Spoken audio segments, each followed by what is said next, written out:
Pues un gusto contar con su distinguida presencia en esta conferencia que hemos preparado con mucho entusiasmo para todos ustedes y con mucho orgullo puedo también comentarles que contamos con un extraordinario amigo y extraordinario ponente, el doctor Juan José Gómez Reino, quien es el presidente de la Sociedad Española de Reumatología. Muchas gracias, bienvenido Juan José. Es de verdad un privilegio poder contar con él en esta tarde.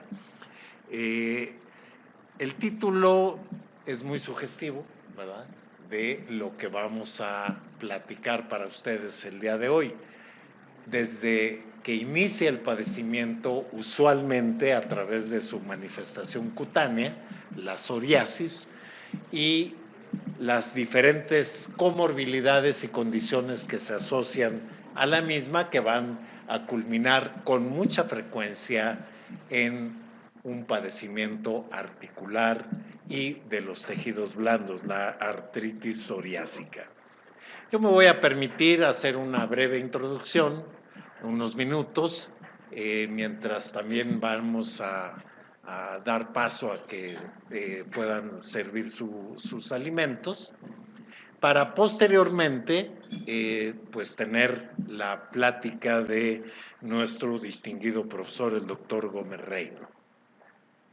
Muy bien, pues en muchas ocasiones empezamos ahí con una placa, con una manifestación cutánea de la enfermedad.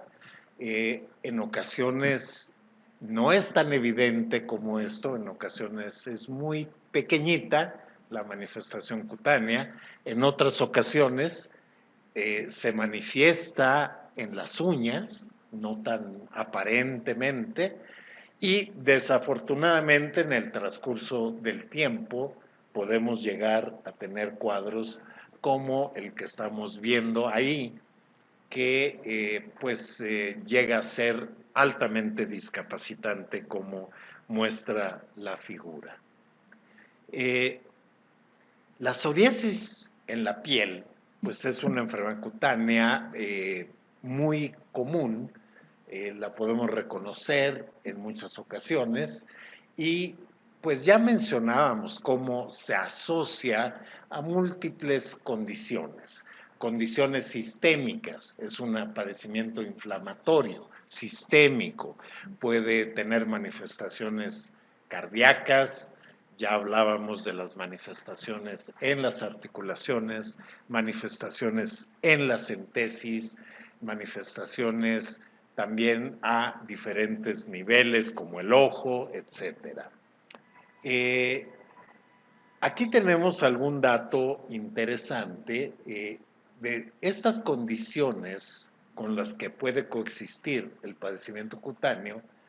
Hasta el 30% de los pacientes desarrollan artritis psoriática.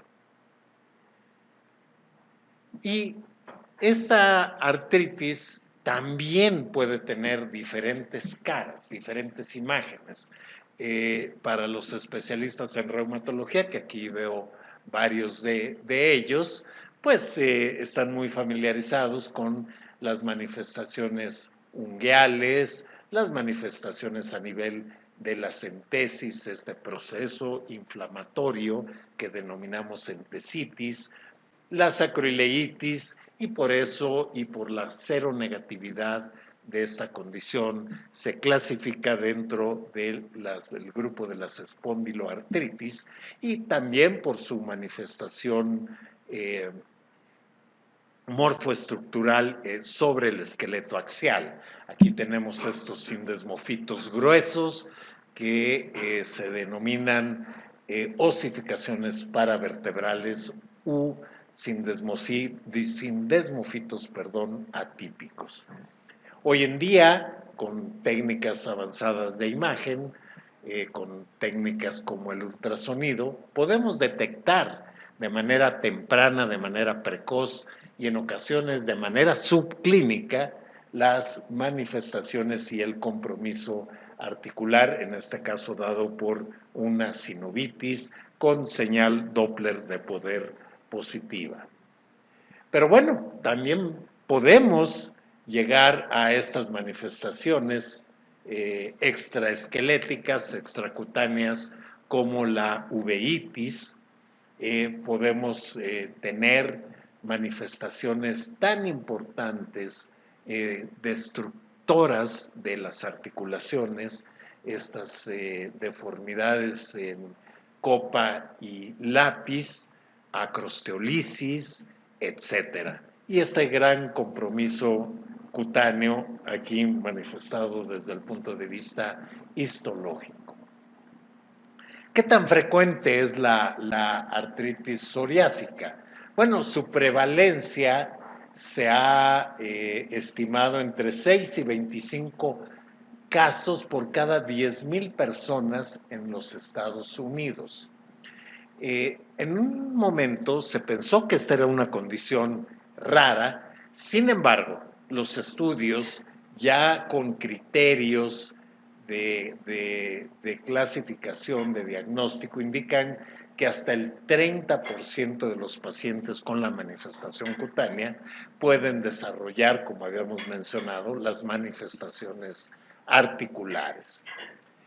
Si lo vemos desde el punto de vista anual, la artritis psoriásica se presentó en un estudio publicado aquí en Artritis y Reumatología del 2 al 3% de los pacientes con psoriasis. Por eso es que decimos que es una manifestación que ya no es tan rara, la podemos diagnosticar y importante es su diagnóstico temprano. ¿Qué sucede en México? Bueno, pues en México tenemos, sí, algunos datos.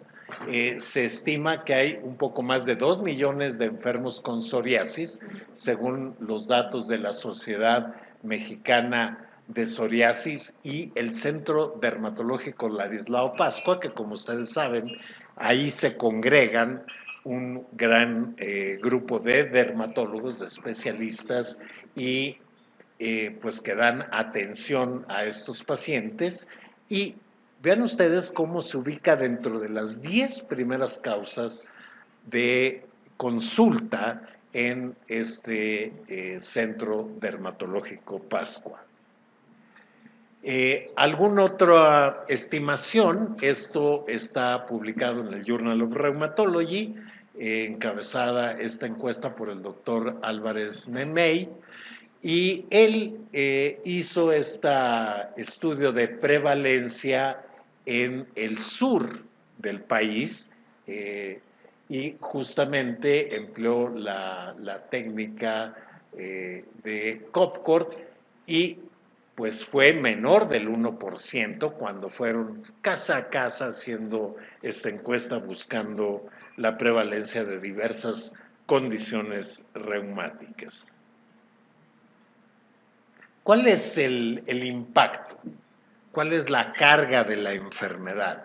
Bueno, desde luego la psoriasis por sí sola es una condición que reduce la calidad de vida.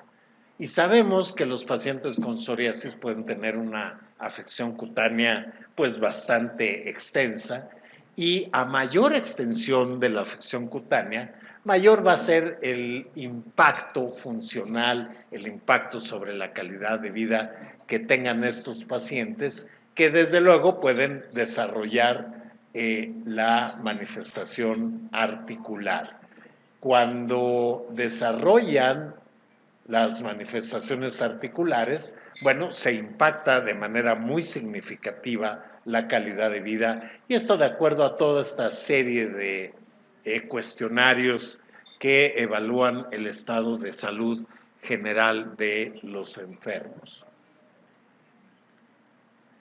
Bien, ¿cuál es el impacto económico que tiene este padecimiento? Bueno, pues también es importante y vale muy bien la pena poder comentar para ustedes lo siguiente. Desde luego, la manifestación cutánea y la manifestación articulares se han asociado a una pérdida de la productividad laboral. Hay un incremento del ausentismo laboral y aún más el presenteísmo, estar ahí presentes sin poder desarrollar una actividad plena, una actividad específica. Pero bueno, pues ahí está el enfermo sintiéndose mal, con estas molestias articulares que le limitan y le impiden el poder desarrollar esta actividad laboral de manera completa. Ven ustedes, hablando del impacto económico, este es un estudio interesante en el Reino Unido. Entonces, ellos evaluaron en dólares que un paciente podía tener un costo anual de atención de $866 cuando estaba poco afectado por la condición. Sin embargo, cuando hay una mayor afectación de la artritis psoriásica, los gastos pueden llegar a ser mayores a los $7,000 anuales. Entonces, esto pues desde luego nos demuestra cómo sí existe un impacto importante sobre la economía de la salud.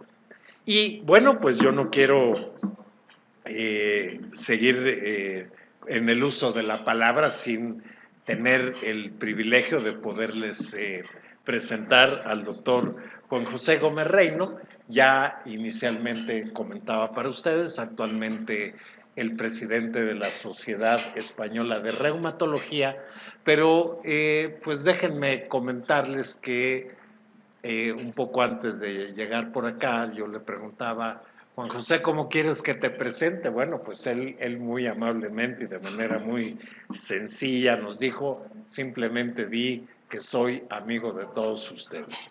Ya comentaba con él que tenemos también el gusto de contar con diversas especialistas en diferentes áreas esta tarde. Desde luego tenemos un grupo distinguido de internistas, de pediatras, de reumatólogos, dermatólogos, algunos especialistas en medicina del deporte, algunos rehabilitadores y nuestro grupo también de médicos en formación.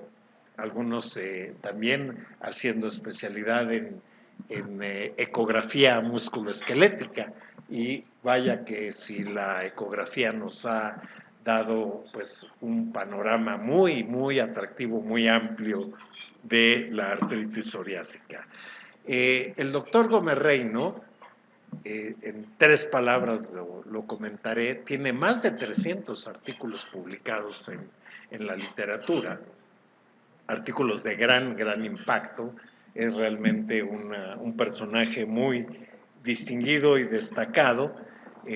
Tuvo sus estudios en Estados Unidos, en Canadá, y su lugar de residencia, bueno, pues es España, y específicamente en Santiago, una población muy linda, ahora patrimonio de la humanidad, pero bueno, muy linda, y por eso pues Juan José, pues te pedimos nos puedas dictar tu conferencia y escucharemos con toda atención.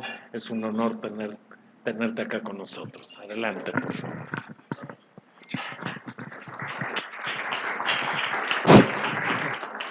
Muchas gracias, Carlos. Quería comenzar agradeciendo a Celgene la invitación que me ha hecho para poder estar aquí y volver a ver muchos de mis amigos mexicanos que tengo. Antes comentaba con Carlos que la primera vez que vine a México fue por una invitación del profesor Alarcón Segovia, al cual yo respetaba mucho científica y personalmente. Y estuve de profesor visitante en nutrición, que él dirigía entonces, y una mañana me dijeron, hoy te vamos a enseñar el aparcamiento más grande del mundo. Y yo me quedé sorprendido. me pusieron en un coche a las 8 de la mañana y me llevaron al periférico, ¿no? Y me dijeron que era el aparcamiento más grande del mundo y según Carlos me ha dicho hoy, sigue siéndolo. No hay nadie que lo haya. Me alegro de que las cosas sigan más o menos como eran antes. Y yo después de eso he venido muchas veces a México y me alegro mucho de venir a México y ver a todos mis amigos, que tengo muchos. Y no les voy a hablar más de esto, de amistades y de México, sino que les voy a hablar de otra cosa, que es para lo que me han invitado aquí, que es... El título es Intervención temprana, pero yo les voy a hablar de los problemas que tiene la intervención temprana. Yo durante muchos años me he dedicado a la artritis reumatoide, que es una enfermedad que mucha gente pensaba que la artritis psoriática y la artritis reumatoide son iguales y no se parecen en nada. Y la artritis psoriática era el hermano feo en la reumatología, porque nadie se preocupaba, no había mucha investigación, había poca investigación básica, y lo que se hacía era simplemente copiar del hermano mayor, que era la artritis reumatoide, de forma que las guías prácticas, tratamientos, recomendaciones, se cogían de la artritis reumatoide y se pasaban a artritis psoriática. Pero esto ha sido bastante, se ha hecho durante años hasta que ha comenzado la investigación en la artritis psoriática y lo primero que se ha aprendido es que esto es una enfermedad heterogénea y que no se parece nada a la artritis reumatoide y tiene problemas importantes. Esto es mi declaración de intereses y el primero que tiene es el diagnóstico de la artritis psoriática. Si miran esta diapositiva, verán que las 3/4 partes de los pacientes con artritis psoriática, la psoriasis precede la artritis. Y ahí es en donde hay el problema de diagnóstico, porque cuando la psoriasis coincide con la artritis o la artritis comienza antes de la psoriasis, no hay problema para diagnosticar la artritis psoriática. El problema está aquí, que es cuando precede a la artritis psoriática. Entonces, estos pacientes que tienen lesiones cutáneas son vistos por médicos de atención primaria y por dermatólogos. Y son vistos y los ven durante tiempo y entonces a veces los pacientes se quejan de algunas manifestaciones que muchas veces no se identifican como parte de la artritis psoriática. Y no se identifican por varias razones. La primera es que los síntomas no se parecen a lo que uno piensa que es una artritis, tienen dolores articulares y molestias que no son las que refieren los pacientes con artritis reumatoide. A veces tienen afectación de la sentesis, tienen dolores alrededor de las rodillas, las plantas de los pies o la espalda, que tampoco se identifica como parte de una artritis, y a veces tienen inflamaciones en los dedos, se los ven un poquito colorados. Entonces, esto que no es lo que en general los médicos piensan que es una artritis, pues pasa desapercibido. Y entonces se tarda aproximadamente unos 5 años entre que el comienzo de la psoriasis y el diagnóstico de la artritis psoriática en ese 75% de pacientes. O sea que esto ya es un problema, que el diagnóstico de la artritis ahí es una media de retraso de alrededor de 5 años.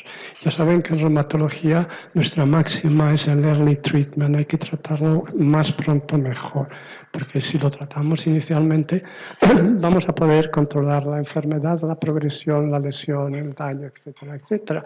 Y aquí empezamos ya con un challenge, ¿no? Que es que hay un retraso en el 75% de los pacientes para identificar a estos pacientes. Y debido a esto, lo que se ha intentado es hacer algún criterio o buscar algún instrumento que permita a los dermatólogos o en la asistencia dermatológica o medicina privada o medicina general utilizar un instrumento que nos sirva para detectar estos síntomas y poderlos referir inicialmente al reumatólogo. Ninguno de estos instrumentos se ha demostrado que sea sensible y específico. Se han hecho muchísimos y ninguno ha logrado tener la suficiente sensibilidad y especificidad para que se recomiende uniformemente como instrumento para la identificación de pacientes con artritis psoriática. Y aparte de este problema del retraso, hay otro reto importante, que es que muchos de los pacientes que tienen artritis psoriática no son vistos nunca por un reumatólogo, o solo un número limitado de ellos es visto por reumatólogos. Están vistos muchas veces por médicos de atención primaria, dermatólogos y otros. Esto es un estudio multinacional que se hizo en Europa llamando a 200.000 ciudadanos. En ellos se identificaron pacientes con psoriasis y probable artritis psoriática y se hizo un estudio. O sea que esto es un estudio muy sólido, con mucha consistencia y basado en números muy importantes. Entonces, ¿qué es lo que se ha pensado que se podría hacer para mejorar esto? En ese 75% de pacientes, poder referirlos pronto a un médico, a un reumatólogo que fuera capaz de tratar la artritis psoriática. Pues fundamentalmente basado en varias cosas, a nivel del médico, a nivel del paciente. Enseñarles a algunos médicos que cuando estos síntomas aparezcan en un paciente con psoriasis, debería pensar en artritis reumatoide y referirlo. Darles información a los pacientes, diciéndoles que dentro de la psoriasis hay pacientes que hacen artritis psoriática, y etcétera, etcétera. O sea que el paciente, ya saben que en Europa se ha convertido en la Europa de los ciudadanos. Cualquier cosa que se haga que no se tenga en cuenta a los ciudadanos no progresa.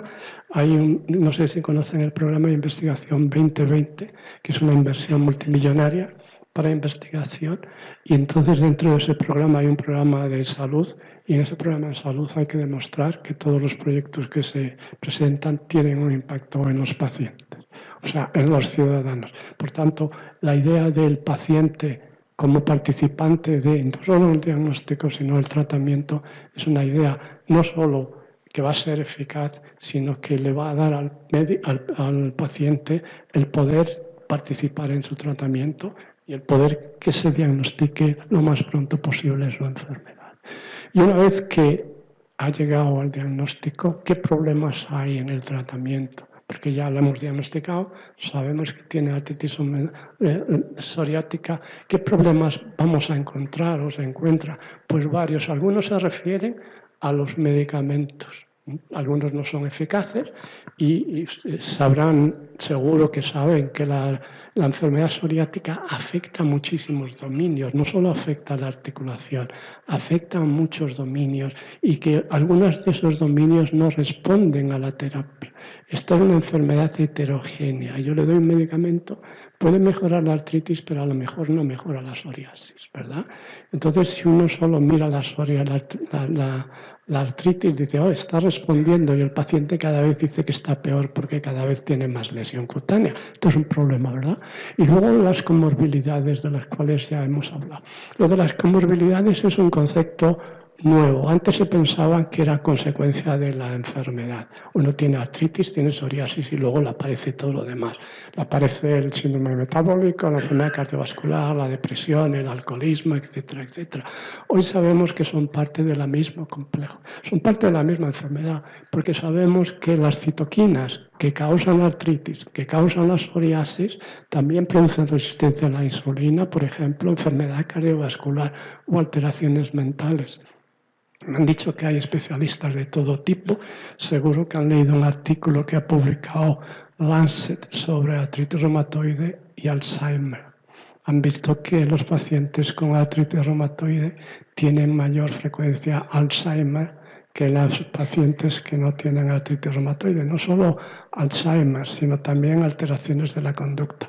Y luego han seguido con otro artículo que ha mostrado que los pacientes en los que se inhibía el TNF con anti-TNF, el Alzheimer disminuía. Por tanto, es una demostración clara de que la inflamación forma parte de muchas manifestaciones comorbilidades. Por tanto, el complejo de comorbilidades no es secundario a la artritis psoriática, es parte del mismo complejo y, de hecho, en el futuro no muy lejano, estas que llamamos comorbilidades se incluirán en la evaluación de la eficacia de los medicamentos. O sea, no solo tenemos que mejorar la artritis, tenemos que mejorarle todos los dominios, las uñas, la piel, etcétera, etcétera, pero también la resistencia a la insulina, también la enfermedad cardiovascular, etcétera, etcétera. Ya saben que han mostrado, creo que hay también internistas y endocrinólogos, que la resistencia a la insulina en la inflamación se produce por la interleuquina 6 y el TNF, clarísimamente. Hay muchos experimentos en animales y en seres humanos que cuando se inhibe la interleuquina 6 mejora la resistencia a la insulina. Y pasa lo mismo con anti-TNF. Por tanto, esto empieza a ser dentro del tratamiento un reto más que no tenemos en algunas otras enfermedades. Además, hay otros retos, que es el retraso que les había dicho, el coste de la medicación, el problema que tiene a veces el diagnóstico de la artritis psoriática, incluso para expertos, y a veces la falta de eficacia en todos los dominios de los medicamentos de los que disponemos. Y esto es muy interesante, que antes les hablaba, que es otro de los retos, porque nos han enseñado, por lo menos a los jóvenes que no le enseñan esto, que al paciente se le hay que hacer, al paciente hay que escucharle. O sea, que cuando uno va, ya saben que la base del tratamiento es ver el impacto del medicamento. Yo doy un medicamento y veo lo que pasa, y mido lo que tiene que pasar. Entonces, los reumatólogos estamos acostumbrados a dar un medicamento y medir las articulaciones, ¿vale? Y si disminuye el número de articulaciones, decimos que el paciente ha mejorado, pero si se lo preguntamos a un paciente, pues el paciente dice que no, que él lo que le preocupa es la piel, que le pica mucho, o le preocupan las entesitis, que le preocupan mucho. Y esto es lo que está pasando, y estos son los retos en la psoriasis, que hay una discordancia muy grande entre lo que piensa el médico y lo que piensa el paciente. Y es otro reto en cuanto al tratamiento de la enfermedad. O sea que hemos visto los retos que hay en el diagnóstico y el tratamiento, y ahora, ¿qué es lo que pasa? Pues les decía que cuando llegamos o vemos muchos de estos pacientes ya llevan años de evolución, y cuando llegan años de evolución, en las articulaciones está pasando esto, que tienen erosiones, el 40% ya tiene enfermedad erosiva y a los 10 años casi el 60%. Y hemos perdido todo este tiempo aquí, porque el paciente ha tardado 5 años en llegar. O sea que desde el punto de vista articular ya el paciente nos llega afectado severamente. O sea que esto es un problema que en la artritis reumatoide no pasa. Ya saben que en la artritis reumatoide se han creado las unidades de early arthritis. Y ahora hay muchos sitios en nuestro hospital, los pacientes en 2 semanas que empiezan con artritis llegan al médico. O sea que, y esto no se puede hacer aquí. Aquí no llegan en 2 semanas, llegan en una media si tienen solo lesión cutánea de 5 años. Y esto es el problema importante en cuanto al control de la enfermedad. Y otro problema, que decíamos que la enfermedad afecta desde el punto de vista musculoesquelético a todos estos dominios. Y fíjense lo que hacen las autoridades reguladoras para aprobar medicamentos para la artritis psoriática. Solo piden que se muestre eficacia en la mejoría de la CR20 y en el HAC. Es lo único que piden. O sea que yo puedo tener un medicamento aprobado para el tratamiento de la artritis reumatoide simplemente si consigo demostrar eficacia a nivel ACR20 y a nivel de HAC, que es el primary outcome. Si miran ustedes todos los ensayos de artritis psoriática, primary outcome es siempre el mismo ACR y HAC. Y es porque se lo piden las autoridades reguladoras. Pero los enfermos tienen más cosas, muchas más que estas que no podemos medir. Y tenemos que ser capaces, porque como somos médicos y tenemos que tratar a todo el paciente, tenemos que ser capaces de integrar todos estos dominios que están afectados en la respuesta. Y para esto se han creado índices combinados. En la artritis reumatoide es muy fácil. Hay 3 que usan todo el mundo y además se pueden hacer los 3 juntos a la vez y llevan 20 segundos, no llevan nada. Pero aquí hay muchos otros medidas de desenlace y ven que incluyen todos los otros dominios, que es lo que debemos de hacer en la práctica clínica. Pero no hay una uniformidad en cuanto a cuál de ellos es el mejor o el más adecuado. El que parece que es más interesante, y es el que usamos nosotros, es este, Minimum Disease Activity. Y esto no mide la actividad, no da un número, no dice tiene 4, 6 u 8. Dice simplemente si uno está en un estado de actividad mínima inflamatoria. Y este está muy bien porque luego les enseñaré un dato que muestra que esto para tratar los pacientes quizás en la práctica, porque además es muy fácil de hacer, no se necesitan hacer análisis de laboratorio y contando solo con el paciente y con pocos minutos uno puede saber si el paciente está en un estado de actividad mínima o no. O sea, no dice que tiene 6, como un DAS6, o 3,8 o 5. Aquí esto es un estado, está o no está. Y si no está, es que no está bien tratado y que hay que seguir o cambiar el tratamiento. Y ahora nos acercamos un poquito al tratamiento. Y como hay gente muy diversa, no voy a ser excesivamente prolijo, pero simplemente les diré que hay muchas citoquinas que participan en la artritis psoriática. Esto es de los estudios más recientes. Son células de estirpe, son células de mesenquimales, de estirpe mesenquimal, que tienen receptores para IL-23, que en cuanto ven IL-23, que se produce por muchas formas, se transforman en células que producen IL-22 y IL-17. IL-22 es la que es responsable de la formación ósea y IL-17 de la inflamación y el daño de la lesión. Y además, a nivel sinovial, se producen otras muchas citoquinas. O sea que aquí, en la artritis psoriática, participan citoquinas que no participan tan claramente en la artritis reumatoide. Por tanto, el espectro de tratamiento, que antes eran los mismos que se utilizaban en la artritis reumatoide, se ha ampliado enormemente con la identificación de otros mediadores en la artritis psoriática. Y pasa igual a nivel articular, a nivel axial. Ven que también hay IL-17, IL-23, 22 y TNF.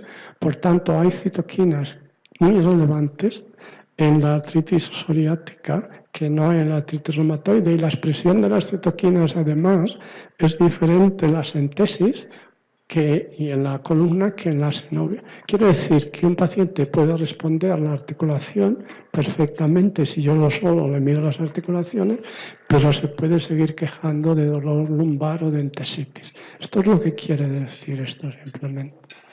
Pero como se han identificado como mediadores, lo que se ha hecho es el gran desarrollo de la farmacología, que es lo de Target Oriented Therapy, o sea, las terapias dirigidas contra dianas terapéuticas.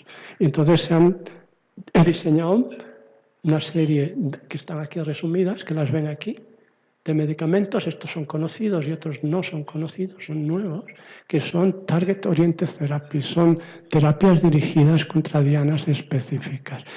Todas estas son biológicos, excepto apremilás y tofacitinib, que son pequeñas moléculas. Apremilás fue la primera en la artritis psoriática, pequeña molécula. El target de apremilás es intracelular, el target de tofacitinib es intracelular y los otros son citoquinas, son target extracelulares. Estos son los medicamentos. Y lo que se ha hecho en este trabajo, que es interesante, se ha resumido la eficacia sobre todos estos dominios. Ven que aquí faltarían otros dominios más, pero estos son los que se han visto en los ensayos clínicos.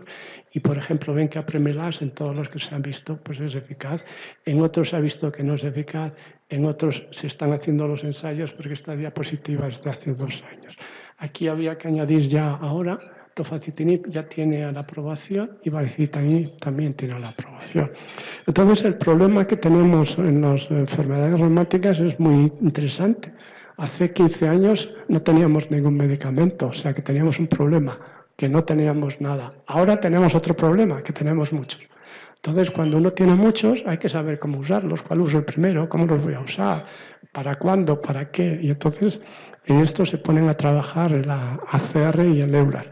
El EULAR muchísimo mejor que la ACR, pero se ponen a trabajar los dos para hacer guidelines. ¿Lo ven lo bien que lo hace EULAR? Aquí es muy fácil hacer esto. Está sencillo, fácil de seguir, ¿verdad que sí? ¿A que no? Pero esto es el resumen fácil de los dos.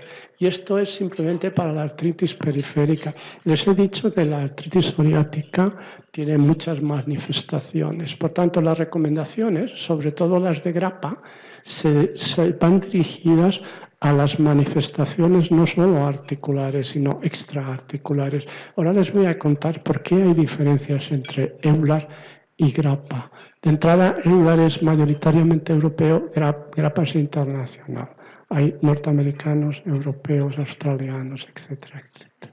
Por tanto, hay médicos de diferentes sistemas sanitarios y esto siempre tiene un impacto en las guidelines y esto lo tienen que tener en cuenta. Además, ven que el EULAR ven que las recomendaciones, si se fijan en las recomendaciones, son diferentes. En las siguientes diapositivas les voy a explicar las diferencias que hay, el por qué existen estas recomendaciones.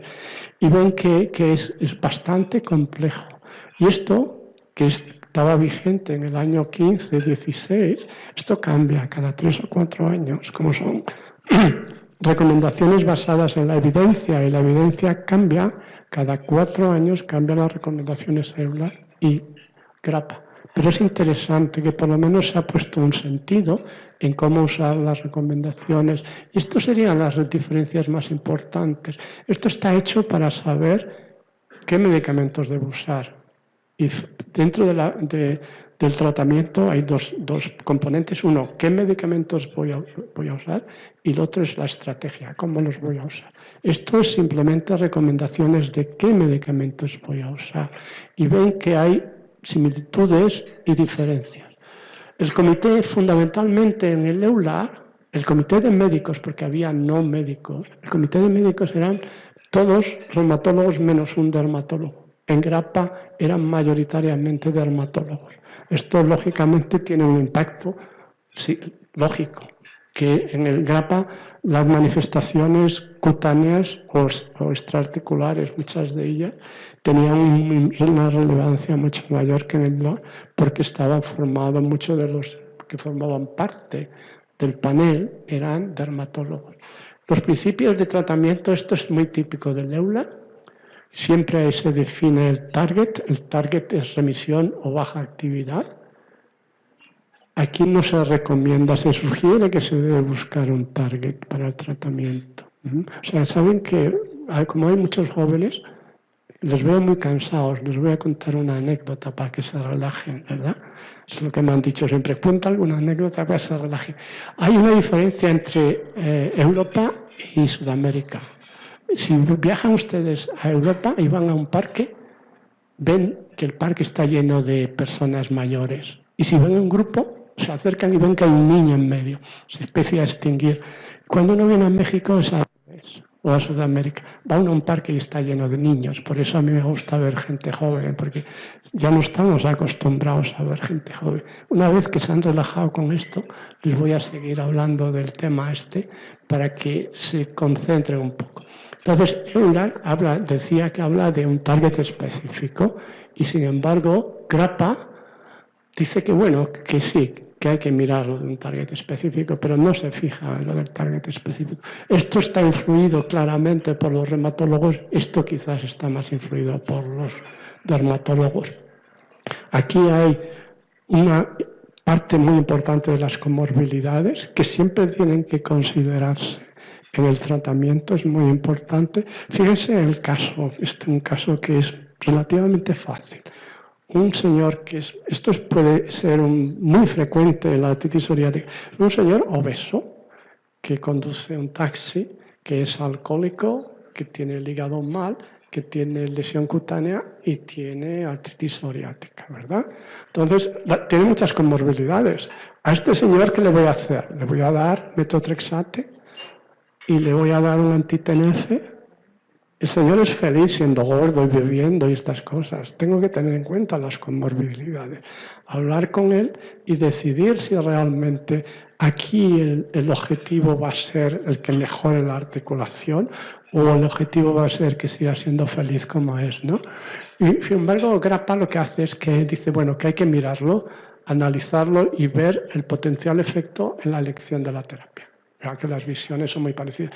Y los dos coinciden en lo mismo. Cuando la artritis psoriática predomine es axial, se deben de comenzar con biológicos siempre. Esto es una coincidencia en los dos. No se coincide en otras partes del tratamiento. Y esto se basa fundamentalmente, aparte de las diferencias que les he dicho, en las recomendaciones sobre los medicamentos. Esto para el EULAR es el medicamento de elección. Para GRAPPA, aparte de metotrexate, también mencionan el uso de salazopirina y de flunomida, que se puede utilizar también en el tratamiento de lesiones cutáneas. En ambos casos, el uso de antagonistas de TNF se usa cuando fracasan estos medicamentos y el paciente tiene predominantemente enfermedad periférica. Y luego esto se usa cuando no tiene enfermedad predominante, se puede utilizar de formas diferentes, pero sin embargo lo que hace EULAR, como hay muchos biológicos, ¿se acuerdan que yo les he enseñado? Medicamentos que inhiben IL-17, etcétera, etcétera. EULAR dice que primero hay que usar TNF, inhibidores de TNF y luego los otros. Sin embargo, Grappa dice que cualquiera de ellos puede ser usado después del fracaso a los que se llaman Conventional Synthetic DMARDs, que son metotrexate, del deflunomida y metotrexato, deflunomida y sulfasalazina. Y luego hablan de los nuevos, que son inhibidores del eje 17-23, que EULAR los recomienda después del fallo a metotrexato y antagonistas de TNF, y sin embargo Grappa lo recomienda cuando fracasan los Conventional Synthetic de TNF. Y también son diferentes en cuanto a la Premilast. EULAR lo recomienda después si los biológicos no se pueden usar, y sin embargo Grappa lo recomienda cuando el paciente no puede recibir estos medicamentos. O sea que lo recomienda como una alternativa a los biológicos en pacientes en los que no se puede usar metotrexato, el paciente no quiere, o deflunomida, etcétera, etcétera. Esta es la recomendación de Grappa. Y esto son las diferencias en cómo se hicieron las recomendaciones. Ven que GRADE está usado por Grappa y estas son las recomendaciones de Oxford, de la evidencia. Y estas son las que fueron seguidas por EULAR. Y ven que las dos, por ejemplo, Grappa habla de strong o conditional recommendations. En EULAR nunca habla de conditional. Conditional lo emplea como término, como alternativa. En EULAR no habla de alternativas, dice en este paso lo que hay que hacer pero no dice que hay no habla para nada, habla de conditional recommendations. Y estos son fundamentalmente diferencias técnicas que reflejan el por qué las recomendaciones entre Grappa y EULAR no son iguales. De cualquier forma, el hecho de que existan recomendaciones ha supuesto un avance importante en el manejo de, al menos hay 14 medicamentos para el tratamiento de la artritis psoriática. Entonces, aparte de las recomendaciones sobre el uso de medicamentos, hay algo común en las dos, que es la decisión compartida con el paciente. Se vuelve otra vez a repetir lo mismo. Las decisiones antes se decía que al paciente había que informarle, ¿verdad? Ahora no se puede hacer esto. La legislación nos dice que la decisión tiene que ser compartida. El paciente y el médico tienen que ponerse de acuerdo sobre las recomendaciones. Esto mejora al paciente. Cuando un paciente participa, yo le digo, mire, le voy a dar metotrexato, pero no va a poder beber. Y el paciente me dice, mire, a mí me encanta beber y no quiero tomar metotrexato, le voy a dar otra cosa. El paciente me hace caso y va a estar mejor y ya está. Antes, pues no, se le decía, mire, tiene que tomar metotrexato y dejar de beber. Pues no, mire, prefiero seguir bebiendo vino que me gusta más, ¿no? Y entonces, esto es fundamentalmente lo que se hace, es empoderar a los pacientes. Si se miran todos estos aspectos, esto es lo esencial, que el paciente tiene que estar lo suficientemente informado para decidir. No solo la información, sino la decisión tiene que ser compartida, de forma que si la decisión es compartida, lo que se llama la prevalencia o el seguimiento, la prevalencia del medicamento y la adherencia al tratamiento siempre es superior. Y prevalencia y adherencia tienen un impacto muy grande en el coste de los medicamentos, ¿verdad? Un medicamento que se da 4 días y se separa por alguna razón, es un medicamento carísimo. Por mucho que hayan demostrado los ensayos clínicos que es muy eficaz, si yo lo paro a los 2 meses, es carísimo porque no ha hecho nada y me ha costado mucho dinero. Les había hablado de los medicamentos, cuáles hay que usarlo. Y esto es la estrategia. O sea, yo le doy un medicamento y ¿qué hago con él?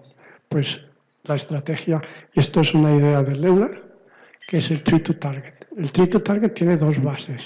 Uno es visitas frecuentes para evaluar al paciente y cambios de medicación si no se alcanza el objetivo. Esta es la base del Treat to Target.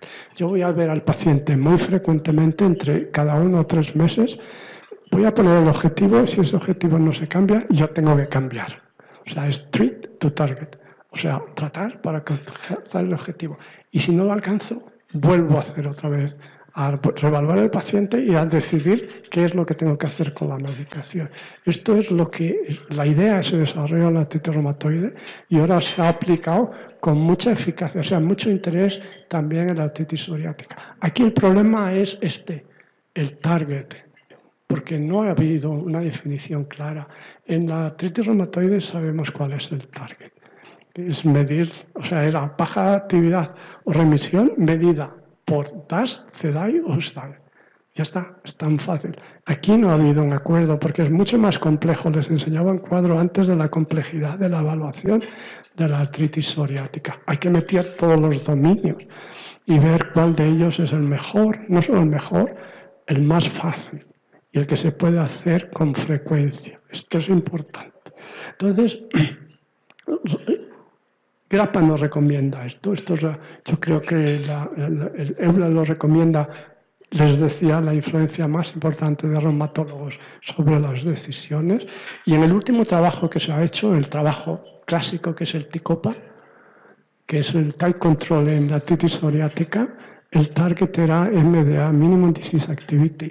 Y cuando se trataban los pacientes con este target, TICOPA, y estos no se trataban, el seguimiento de estos era la tradicional, yo veo al paciente, está bien, le digo que me vea otra vez, era la comparación de los dos, se veía que los pacientes tratados de acuerdo a TICOPA tenían mejores outcomes, todos estos outcomes eran superiores a los pacientes en los que se hacía con un target definido. Por tanto, en cuanto al tratamiento, primero es saber qué medicamento voy a usar y segundo, qué estrategia voy a utilizar para decidir cómo voy a cambiar. Voy a usar y si no funciona, TICOPA, cambia a otro y si no cambia a otro, etcétera, etcétera. O sea que esto es por donde estamos en la artritis reumatoide, pero ¿qué pasa en la realidad? Esto es lo que pasa en la realidad, ¿verdad? Que medimos los reumatólogos como locos, medimos articulaciones, estamos todo el día, dale que te pego, pero luego cuando se nos pregunta lo del T2T, solo un 14%, esto está hecho, son datos de vida real. En artritis reumatoide se ha hecho lo mismo y es aproximadamente un 60% de los pacientes en Europa. El estudio se acaba de publicar, está tratado de acuerdo a las recomendaciones T2T. Sin embargo, cuando se ha hecho un estudio estimado en la práctica, se ha visto que el T2T en artritis psoriática, la utilización es muy baja. Y estas son las consideraciones y las barreras, ¿no? Tiene que ser, el outcome tiene que ser fácil de medir y tiene que llevarnos poco tiempo, porque si inicialmente vamos a ver a un paciente mensualmente y yo tengo 500 artritis psoriático, no puedo pasarme 4 horas con cada paciente. O sea que estos son lo que se debe de hacer, o sea que tiene que utilizarse un target que sea fácil de hacer, que no deba de tomar más de 5 minutos, que es lo que se utiliza. MDA no los toma, por eso es quizás el mejor, el más recomendado. Y esto es las recomendaciones de T2T. Y queda la otra parte, que hasta ahora hemos hablado de la piel, de articulaciones, etcétera, etcétera. Si se fijan, 42% de los pacientes tienen más de 3 comorbilidades con artritis psoriática. Y estas son las más importantes. Y esta era una de las que antes se consideraba como consideraba. Bueno, esto es porque como tiene mucha lesión cutánea se deprime. Y ahora sabemos que eso mejora también cuando se le controla la inflamación. Por tanto, forma parte del cortejo de la artritis psoriática.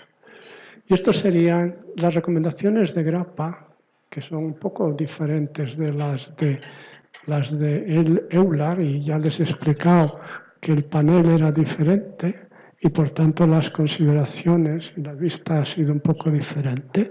Estas son las recomendaciones de Grappa y están las recomendaciones sobre comorbilidades específicas. Son fáciles, estas las pueden ver. Lo más importante es que se miren todas estas comorbilidades porque se pueden controlar o se deben de controlar y además algunas de ellas tienen un impacto en la medicación. Por tanto, no es algo que se nos deba olvidar y decirle, oiga, vaya usted a su médico que le mire porque el que le estoy tratando yo soy yo. Si yo le estoy tratando con anti-TNF o con metotrexato y me dice que lo que tiene es depresión o que tiene no sé qué, no voy a decir, vaya usted a su médico que le trate la depresión, que luego le trato yo la artritis, que es algo muy diferente. Esto es lo que no se debe de hacer, se debe hacer y se debe evaluar. Y esto es EULAR lo que dice. Y aquí pone que el reumatólogo debe de hacer todo. O sea que el reumatólogo se debe de encargar de evaluar las comorbilidades, las debe de documentar y debe de pedir colaboración, no solo con el médico de atención primaria, que es el que luego a lo mejor lo sigue, sino con el especialista. Y estas serían las recomendaciones para enviar al especialista. Cuando estas no son controladas, entonces es las que se recomiendan referir al especialista. Por tanto, no se debe de mandarle al especialista. Este es un ejemplo claro, ¿no? El tratamiento de enfermedad cardiovascular, donde los reumatólogos nos hemos vuelto grandes expertos. De hecho, seguro que en New England habrán visto el tratamiento de infarto miocardio, la prevención con el bloqueo de interleuquina 1, ¿no? Que ha mostrado que el riesgo de recurrencia disminuye en pacientes que bloquean la interleuquina 1 con antiinterleuquina 1. Y esto, muchos de los datos que se han obtenido de la enfermedad cardiovascular han sido de los análisis de enfermedad cardiovascular en enfermedades reumáticas, sobre todo en la artritis reumatoide, donde se ha visto que hay dos componentes, uno que son los factores de riesgo clásicos, la hipertensión, la diabetes, la obesidad, y otro la inflamación, y que los dos contribuyen al aumento del riesgo. Se ha visto claramente porque cuando se trata la inflamación disminuye el riesgo.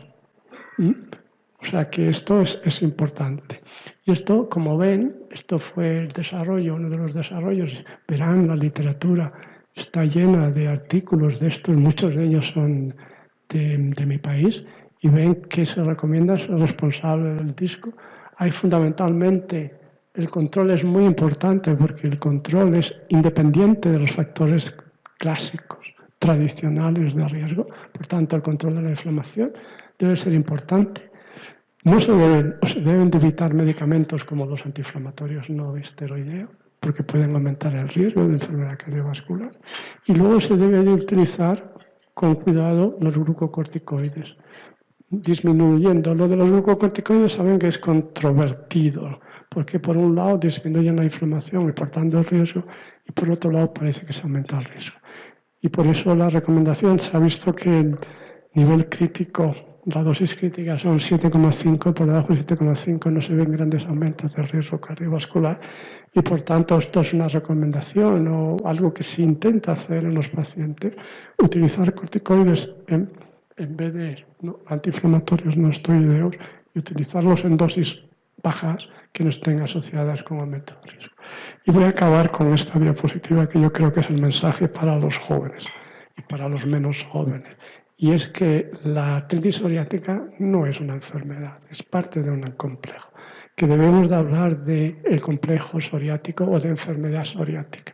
Y que dentro de este complejo o enfermedad psoriática, como ven aquí, la artritis psoriática es solo una parte pequeña, pero hay otras cosas que forman parte de este complejo de la artritis psoriática. Y que como médicos, no solo como reumatólogos, sino como médicos, tenemos que tener en cuenta cuando tratamos a estos pacientes. Yo aquí me quedo y espero que pueda responderle a las preguntas si me hacen alguna.